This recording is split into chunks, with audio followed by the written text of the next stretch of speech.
Welcome to my channel Bajrang Singh official. Date और time की category के अंदर आज हम आपके लिए लेके आए हैं 3 फंक्शन, जिसमें हम बात करेंगे ई डेट, एंड ऑफ मंथ और वीक डे। तो सबसे पहले हम तीनों फंक्शन के बारे में जान लेते हैं, फिर हम उस पर एग्जाम्पल करके आपको समझाएंगे। अभी देखिए, मैंने यहाँ पे आपके सामने लिखा है ई डेट। ई डेट फंक्शन क्या करता है, ये आपको सेम डेट निकाल के लाएगा, चाहे आप अगले महीने की सेम डेट चाहें या पिछले महीने की, यानी जो करंट डेट आपने यहाँ पे सेलेक्ट करी है उसी का ये एक मंथ आगे या एक मंथ पीछे का डेट निकाल के लाएगा।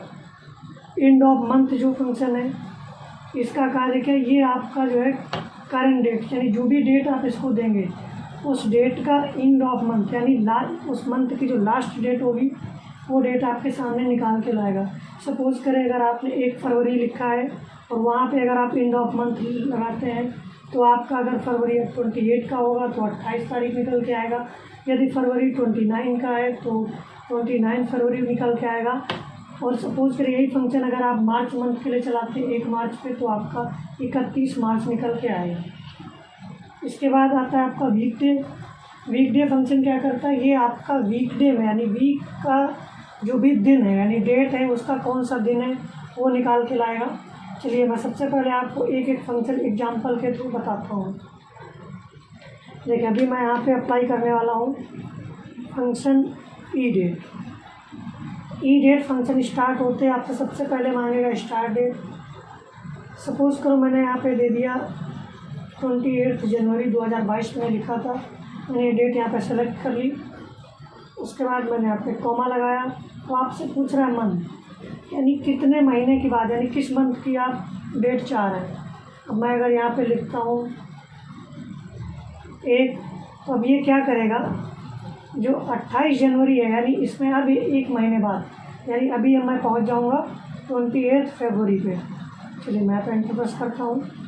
देखिए आपके सामने 28 फरवरी निकल के आ गया। अब यहाँ पे अगर मैं लिखता हूँ 2, तो मार्च पे पहुँच जाएंगे। सपोज़ करें यहाँ पे मैं लिख दिया 4, तो अभी ये 28 मई पे पहुँच चुका है। इस तरीके से अगर मैं चाहता हूँ भी 28 जनवरी 2022 लिखा था, ठीक है, मैं चाहता हूँ कि इसमें 1 मंथ पीछे की मुझे डेट चाहिए, तो माइनस में भी चलता है। आप यहाँ पे -1 लिखिए, तो देखिए आपके पास 28 दिसंबर 2021 डेट निकल के आ गई। तो ये क्या करता है, आपका जो भी करंट डेट आप इसको देंगे उसमें 1 मंथ आगे की डेट या 1 मंथ पीछे की डेट निकल के आएगी।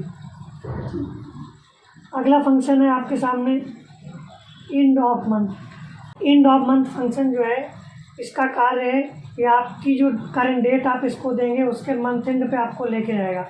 सपोज़ करिए यहाँ पे है 28 जनवरी 2022 ऊपर की डेट है, मैं इसको चाहता हूँ इस मंथ की मुझे एंड डेट पे जाना है, तो स्टार्ट डेट में मैं डेट सेलेक्ट करूँगा, कॉमा लगाऊँगा, उससे मंथ पूछ रहा है तो मैंने मंथ में लिख दिया 0 और मैं एंटर प्रेस करता हूँ। देखिए आपके सामने जो डेट निकल के आ गई। अभी डेट जो निकल के आ रही है, एक डेट जो है वैल्यू फॉर्मेट में है, यानी अभी ये नंबर फॉर्मेट में है, ठीक।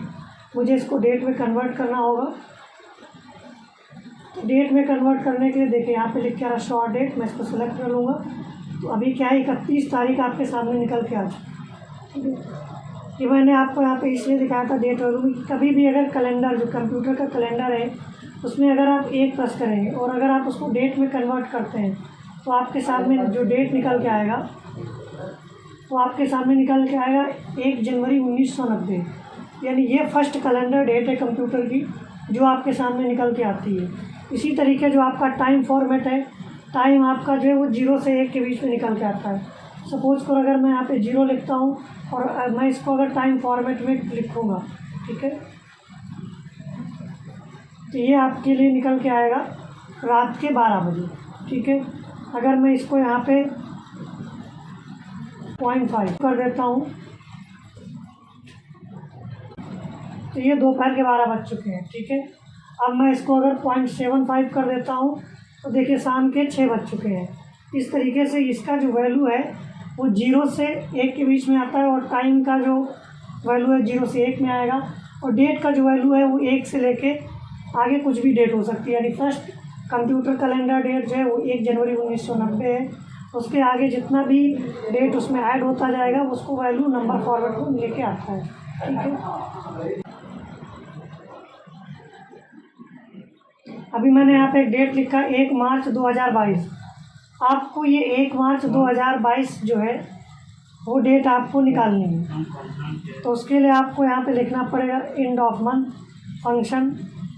और स्टार्ट डेट में मैंने यहाँ पे आपको डेट दे दिया, सपोज करिए 28 जनवरी 2022 ये डेट है। अब मैं इसमें ऐड कर देता हूँ, जनवरी चल रहा है तो जनवरी के बाद आपका आएगा फरवरी, तो मैं फरवरी यानी यहाँ पे एक मंथ ऐड कर देता हूँ।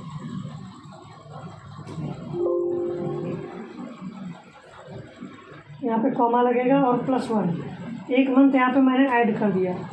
अभी 28 फरवरी 2022 पे मैं जा चुका हूँ। अब आपको इसमें करना कुछ नहीं है, बस सिंपल सा आप इसमें 1 ऐड कर दीजिए। तो जैसे आप यहाँ पे 1 ऐड करेंगे तो देखिए 1 मार्च 2022 ये आपकी करंट डेट निकल के आ चुकी है। ठीक है, इस तरीके आप इसमें कोई भी डेट ऐड कर सकते हैं। अभी एग्जांपल के तौर पे मैं यहाँ पे लिखता हूँ 16 मई, ये मैंने यहाँ पे लिखा 16 मई 2022। मैं चाहता हूँ कि यहाँ पे जो अगली डेट है इस कॉलम में जो अगली डेट है वो 1 जून निकल के आ जाए।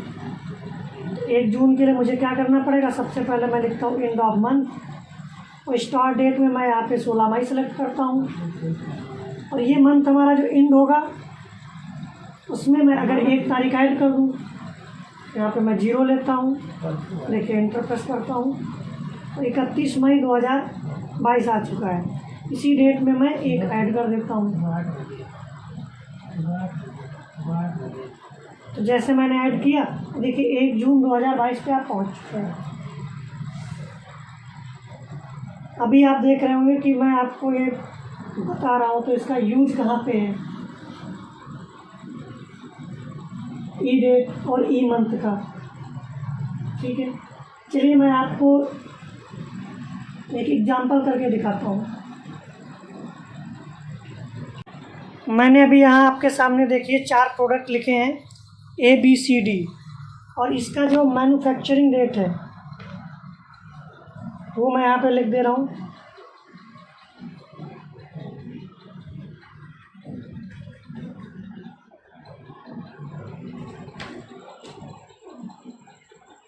मैन्युफैक्चरिंग डेट मैंने यहाँ पे लिख दी। मैं डाल देता हूँ 10 जनवरी 2022, इसका 15 जनवरी 2022, इसका है 18 दिसंबर 2021 और ये है 10 अगस्त 2020। इन सभी प्रोडक्ट की जो एक्सपायरी डेट है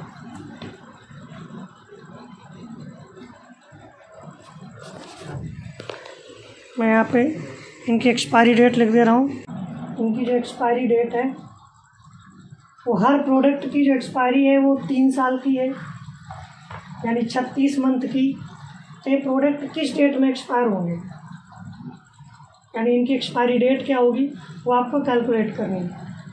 तो सिंपल सा इसमें आप फंक्शन चलाएंगे ई डेट, स्टार डेट में आप ये डेट ले लीजिए और जहाँ पे मंथ मांग रहा है तो मंथ में अगर मुझे 3 साल के लिए कोई भी प्रोडक्ट वैलिड है, यानी बात यह है 36 मंथ के लिए, तो यहाँ पे मैं लिखूँगा 36 और मैं इसको बंद करूँगा। अब देखिए हर प्रोडक्ट का एक्सपायरी डेट आपके सामने निकल के आ चुका है। यहाँ पे आप इसको जो है डेट में जाइए और इसको शॉर्ट डेट कर दीजिए। अभी ये प्रोडक्ट जो है 2025 में एक्सपायर होगा, ये भी प्रोडक्ट 2025 में, और ये 18 दिसंबर 2024 को एक्सपायर होगा और ये प्रोडक्ट आपका 10 अगस्त 2023 को एक्सपायर होगा। इस तरीके से आपने देखा कि ये जो ई डेट फंक्शन था उसका आप इस्तेमाल कर पा रहे थे। अभी हमारे सामने एक फंक्शन बचा हुआ है जिसका मैंने जिक्र किया था वीकडे। तो वीकडे फंक्शन क्या करता है कि ये जो फंक्शन है ये किसी भी डेट का वैल्यू निकाल के लाता है। सपोज करिए अगर आपको कोई बोलता है कि आप मुझे वीक बताइए, वीकडे बताइए, तो आप स्टार्ट करेंगे Sunday, Monday, Tuesday, Wednesday, Thursday. यानी संडे को आप एक कंसीडर करते हैं, मंडे यानी दूसरा दिन, ट्यूसडे यानी वीक का तीसरा दिन, ठीक है। तो इस तरीके से आप वीकडे कैलकुलेट करते हैं। सपोज कर देखिए मैंने एक शीट यहाँ पे बनाई है, यहाँ पे मैंने डेट लिखी है। तो अगर आप लिखते हैं संडे, तो संडे आपका वीक का पहला दिन होगा, मंडे वीक का दूसरा दिन है,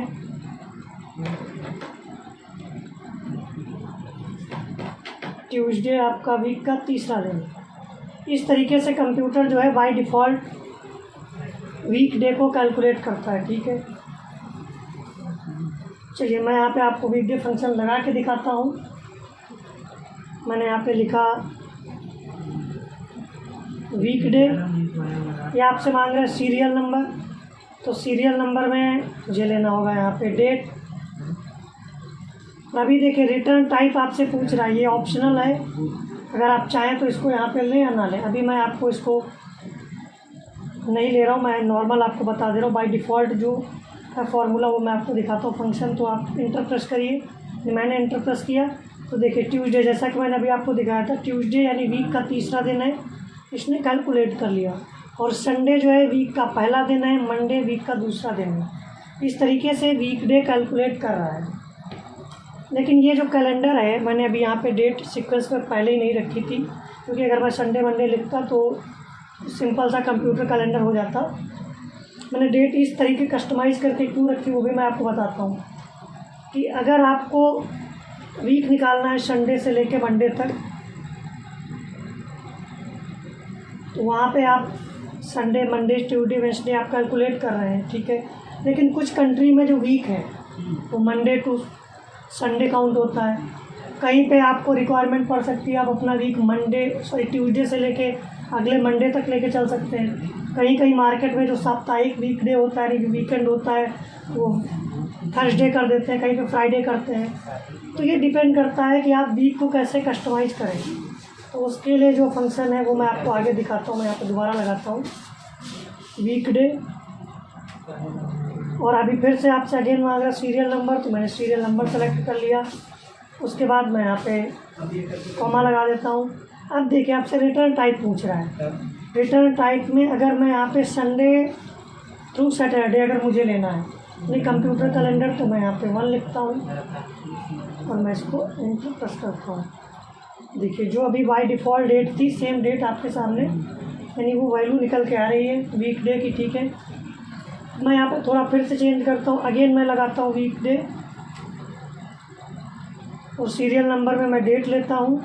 फिर आपसे पूछ रहा है कि अब मुझे वीक स्टार्ट करना है मंडे से, यानी मंडे ऑफिस जाता हूँ, मेरा वीक का पहला दिन होता है, तो मैं मंडे को वीक मतलब डे 1 कैलकुलेट करूँ। तो उसके लिए मुझे देखिए यहाँ पे 1 लिख के आ रहा है, ये 2 लिख के आ रहा है, ठीक है। तो मैं यहाँ पे पास करूँगा 2, तो 2 लिख देते हैं और इस बार एंटर करते हैं। तो देखिए अभी जहाँ पे मंडे था वहाँ पे 1 निकल के आ चुका है, यानी ट्यूसडे हमारा वीक का दूसरा दिन है। क्लियर है। अगेन मैं थोड़ा फिर से चेंज कर रहा हूँ, वीकडे फंक्शन लगाते हैं, सीरियल नंबर में फिर से डेट सेलेक्ट करता हूँ। और इस बार मैं क्या करता हूँ कि मैं चाहता हूँ जो मेरा वीक है वो फ्राइडे से स्टार्ट हो। अक्सर आपने देखा होगा कि कई जगह पे आपका थर्सडे वीकेंड होता है, बंद रहता है, ठीक है। तो वहाँ पे आपका वीक जो है वो फ्राइडे से स्टार्ट होता है। तो फिर वहाँ पे आपको क्या करना है, अगर आपको इस तरीके से वीक निकालना है तो यहाँ पे आप 15 लेंगे और आप इसको बंद कर, जैसे आप एंटर करते हैं। अब देखिए जो हमारा फ्राइडे था वो डे 1 कंसीडर करेगा इस बार। देखिए फ्राइडे कहाँ पे लिखा है, ये फ्राइडे को अब डे 1 कंसीडर कर रहा है। इस तरीके से आप वीकडे को कस्टमाइज़ कर सकते हैं, यानी आप अपना वीक निश्चित कर सकते हैं। अभी आप सोच रहे होंगे कि मैंने आपको इतना वीकडे पढ़ा दिया, इसका यूज़ क्या है, यानी ये किस काम में आता है। चलिए मैं आपको एग्जांपल दिखाता हूँ। सपोज़ करिए कि आप एक कंपनी में काम करते हैं, या आपकी माना एक कंपनी है, और इसमें जो है आपका सैटरडे संडे आपका वीकेंड रहता है, सैटरडे और संडे आपका वीकेंड रहता है।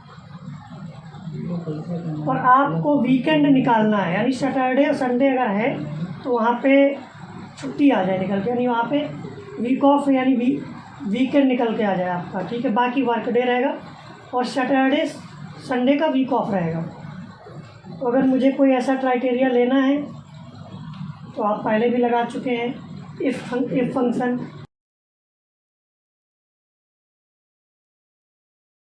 चलिए मैं इस कॉलम में सपोज करिए मैं यहाँ पे बनाता हूँ एक कॉलम स्टेटस का और यहाँ पे लिखता हूँ इफ़ फंक्शन इफ़।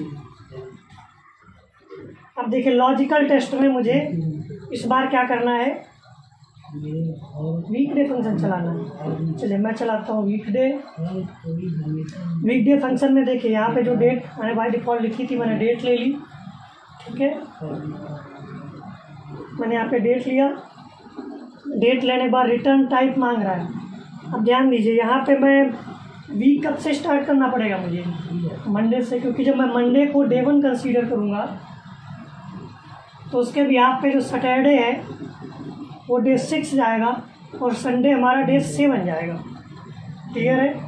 तो मैं यहाँ पे लिखता हूँ 2, यानी मेरा वीक स्टार्ट हो रहा है मंडे से। तो देखिए मंडे टू संडे। क्लियर है? मैंने ये लिख दिया यहाँ पे। इसके बाद ब्रैकेट बंद करते हैं और ये अगर कम हो लेस देन 6, इसका वैल्यू यानी 6 से कम हो, यानी सैटरडे से कम है, तो क्या आना चाहिए, यहाँ पे आ जाए। अगर वैल्यू 6 से कम है तो वर्क डे रहेगा, वर्क डे रहेगा।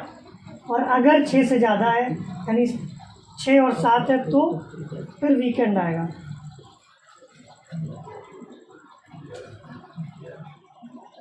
इसको यहाँ पे अब अगेन मैं देखता हूँ सैटरडे है तो यहाँ पे वीकेंड है और संडे वीकेंड है। बाकी डेज पे क्या कर रहा है, वर्क डे निकल के आ रहा है। क्लियर है? यानी अगर मंडे है तो मुझे काम करना है, फ्राइडे है तो काम करना है। उम्मीद करता हूँ यहाँ तक वीडियो आपको समझ में आया होगा। वीकडे फंक्शन मैं आज यहाँ पे पूरा समाप्त नहीं कर रहा हूँ।